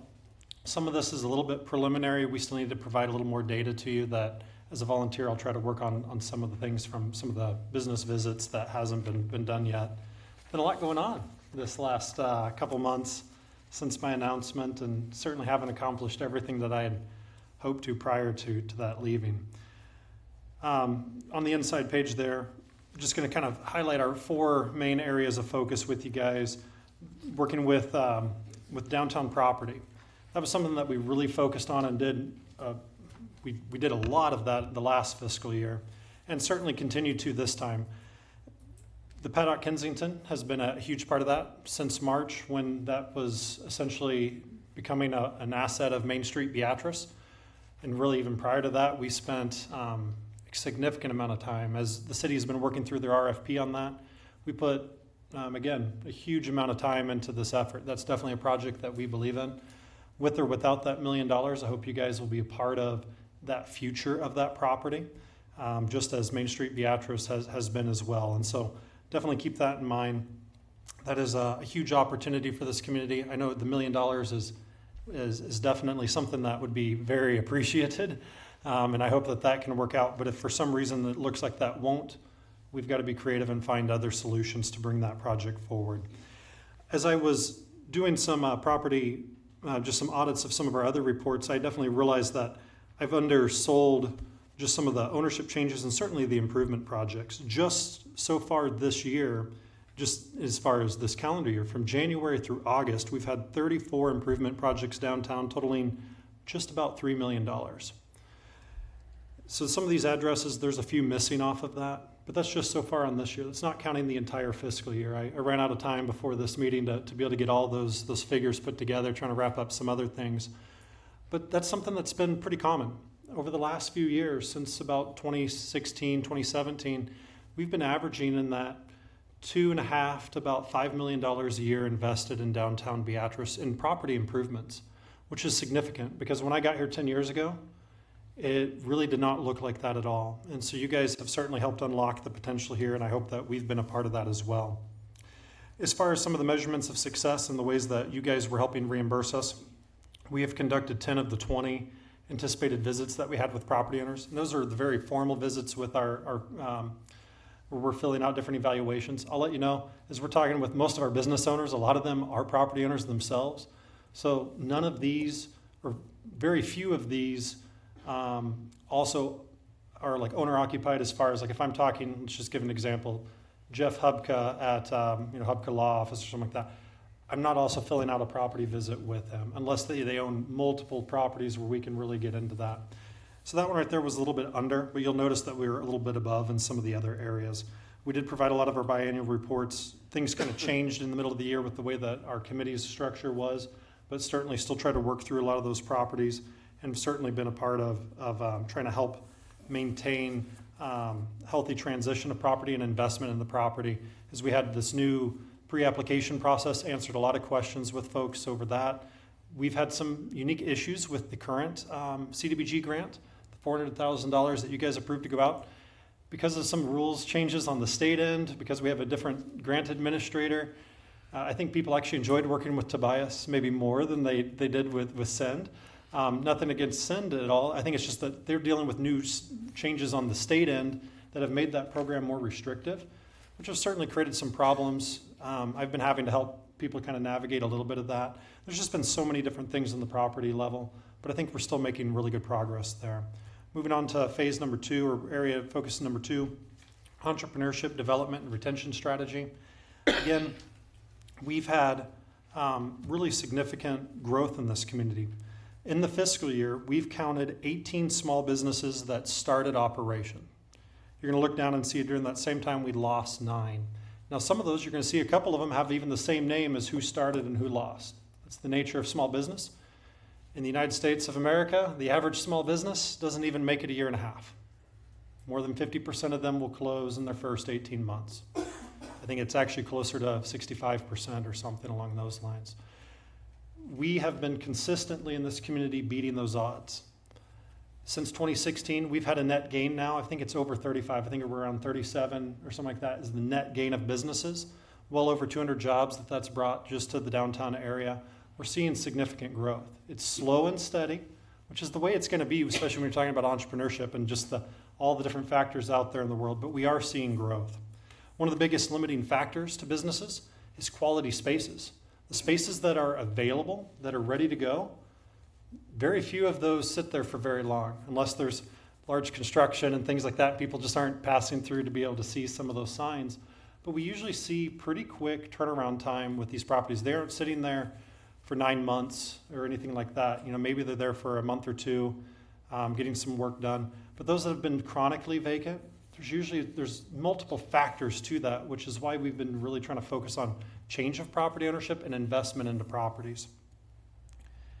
There's also several businesses that are planning on expansions. This isn't all of them. These are just some of the bigger ones. Sifted Sweets is even changing their name. They've bought a whole building and taking a business that started a couple years ago to grow into something much larger. Smith Schaefer Davis, a big expansion. Wicked Good Foods, Clayball Pharmacy, bought the building next to them, are making an expansion there, plus creating a space that they will be renting out. And there's a few others, but those are just some of the big highlights. We did conduct 40 of our 40 planned visits with with business owners. I'm hoping to share or be able to compile some of that data and share it back to the Main Street Board and staff to kind of show some of the different trends that we're seeing. By and large, people think this community is serving them really well. There are a few areas of concern that we've been hearing. A lot of that's, occasionally some of that's around internet use or speeds. You guys have been working on ways to try to address that. We hear some complaints occasionally around garbage service, just the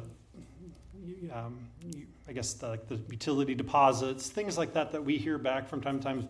I wish they were a little bit more friendly, a little more customer service oriented. But by and large, most of the people that we've been talking to are pretty positive about things. We'll share some of those words of feedback and also some of the things around us. But pretty good information. We've got some businesses, for the most part, business climate, they are really optimistic. I wasn't necessarily expecting this, especially since a lot of these visits started after the highway, the Court Street water main project shut down. I was afraid that would skew things to be a little more negative. I was really impressed with the optimism that we are hearing out there in the business community. A lot of our businesses are planning on investing quite a bit more money into their business, into this community. And it's exciting to see where they're already investing those funds. And so I think there's a lot of good growth that we're going to be seeing. We were able to conduct a couple of our different trainings. You can see those dates and those topics there. Definitely something we'll continue to try to work on as an organization and try to better promote those as well to get additional attendees. But the people that were there, I think a lot of them are people looking at starting up businesses or trying to transition and sell. We've got an older population that owns our businesses, and a lot of them are trying to figure out, in the next 5-10 years, I'm planning on retiring. How do I do that? So we were able to connect. We had that business transition workshop. I think we had, it was like 6 or 7 that actually attended it, but we had another like 10 people that reached out asking for additional resources, seeing those topics. So hopefully we'll continue to help people plan for the future. When we can help people plan, hopefully they can be a lot more successful. Strategy number 3, the marketing strategy. This one has had some ups and downs, but has been really pretty positive. With the creative district, we were getting a little bit nervous that we may not succeed with our grant request. I don't know if it's fully official out there, but we have received essentially unofficial results that we will be obtaining that $250,000 grant through this program. So that's unlocking the first stage of funds. There are opportunities for additional funds through this program going forward. But that is something that we were successful in rolling out, mostly on this calendar year. That definitely took more time than maybe Morgan or I envisioned, but something that has certainly been good. So far, we are still one of 17. I think we were one of the first 7. There's now 17 communities that are part of that program. You can see the list of those there. We do have our marketing campaign that has finally been fully developed and is starting to launch. That'll be coming up here over the next few months. And then something that kind of came as a little bit of a surprise, and really want to thank the city for partnering with us and others, the Beatrice Chamber and Engage and others. But Beatrice has received an EDA tourism grant of $150,000 to also help with some different, mostly some event type stuff. It's some pandemic related funds that are out there that through the partnership of many of our organizations and the city's leadership on that, we were able to obtain. So definitely a huge thanks to you guys on that. With those marketing visits, we did conduct 40. We had only planned on doing 30, but we're able to get those done. And again, we got that grant. We did have a couple of our workshops. The last one, which was supposed to have been on September 26th, right after I had gotten a lot of this report done, they ended up needing to, they had some medical issues amongst their staff and also didn't get full communication, so we'll have to reschedule some of that. But those have been well received, and it's surprising how many of our businesses reached out to us afterwards going, man, I really hope you guys do more of those. I wasn't able to make those, but I really know I have a need for that. So those are the main areas. Number 4, this was not one we requested any money for, but just talking about some of those flexibility aspects. The Paddock Kensington obviously came up as one of those big things. When we agreed to that contract at the beginning of the fiscal year back in Q1, we were not envisioning that Main Street Beatrice was going to own the Paddock Kensington. They had called me and asked me in October of last year, do you think Main Street Beatrice would have interest in owning this building? And I honestly laughed on the phone because I didn't think that would become the case. I even told my board members about that, and we all kind of had a good chuckle about it. And then only 4 or 5 months later, we're signing paperwork to be the owners of this property and joining you guys in that, trying to secure this for the community. So it's just an example of why we put some of those things in there. It's part of why we fell behind on some of the other categories, but still ahead. In our funding request, we actually had more requests than there was dollars available. There was a comment about funding for Main Street Beatrice. The last 2 fiscal years, you guys have funded us at $30,000 a year. That equates to, depending upon the fiscal year, usually in kind of that 12 to maybe on the high side, 18% of our annual budget. Once you start adding in some of these other things, it'll become much smaller. Actually, with the way that things have been changing, the way costs are going up, and we've been trying to get more aggressive in pursuing grants, it's going to become even smaller. We're asking you guys for $40,000 here on this current fiscal year. We'll talk more about that. Main Street will be reaching out to you to renew that contract. We haven't been doing that yet because of this transition. I'll let Dr. May talk about that here in just a moment. But there's a lot more I can talk about. You guys can read this. Again, I really appreciate you guys for 10 years. I started in October of 2013, and here it is now, October of 2023. Been a long time that I've been able to be a part of this organization, and it's helped me grow a lot. This organization has changed immensely since it was first thought of as an idea back in 1996 to where it is now. It has grown a lot. We've gotten a lot more aggressive. We've been actually trying to be a part of affecting change in this community, and I hope you guys have seen that investment. It doesn't happen overnight. There's no doubt. Main Street Beatrice, the Main Street approach is a long-term approach. This is winning the marathon, not winning the sprint. This is certainly just an aspect of this community that we know that downtown has been here. A lot of these buildings have been here for 140 plus years. We want them to be there for another 140 years, and that's what the efforts of Main Street Beatrice is. So the work will probably never be done. It's a challenge every day, but it's one that I think that is well worth it, and I hope you guys see that as well. And I thank you for the opportunity to allow me to serve this community in those capacities, and same with our board. With that, I do want to allow Dr. Jacob May, our board president, to come up here and say a few things and tell you guys who's coming after me.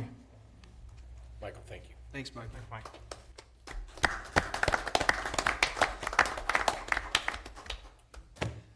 So thank you guys for your time. Obviously, we want to thank Michael. He's been a huge asset to the city and to our community and to the Main Street organization. So the reason that I wanted to come up is I wanted to introduce our new executive director, Morgan Fox. So I'm going to let her just introduce herself. Hi everybody. I know a lot of you through my work at Main Street the last 2 years or through various other community things like Leadership Beatrice last year. I know we've all been here for a long time. We're all tired. So I invite any and all of you to stop by the office anytime, drop in and get to know me better. And I would love to have conversations with you moving forward. Thank you. So, we appreciate your continued support. The last 2 fiscal years, the $30,000 has been really important for our organization. We hope to kind of bring that recommendation to you for the next fiscal contract with Main Street Beatrice. And we really wanted Morgan to have, her footprint and have her say on what the future will look like with Main Street. So thank you, everybody. Congratulations and thank you. Thank you. Mayor, can I have like 30 seconds? Jacob, Doc, I'd be really remiss if I did not say something here. I just feel like Michael and I have been so close this last year since his predecessor and Bob had the foresight of setting up committees that could actually work together on trying to take care of some dilapidated properties and some growing properties in downtown. I've just been very close to him. He's worked very, very hard. Michael, thank you for all the time, and thank you for your board, please, for allowing him to spend time with me and the downtown committee that we have set up on everything we've done. We've done a lot of stuff. There's a lot more to do, but I feel pretty good about the things that we've done in the past year. So I just want you to know I really appreciate the time that you spent with me. I wish you the best, you and your wife the best. So I know everybody here does, and we welcome you, Morgan. Well, we're going to look forward to working with you a lot. So thank you, Doc. Thank you, Mayor. Okay, the next regular city council meeting is October 16th, 2023 at 7 p.m. in the BPS Administrative Board building right here. There probably will be a work session on October 16th. It'll start at 6 p.m. right here in this boardroom as well. Mr. McLean. I move the meeting be adjourned at 8:54 p.m. Second. Your vote, please. That passes 8-0. Thank you very much. Have a good night.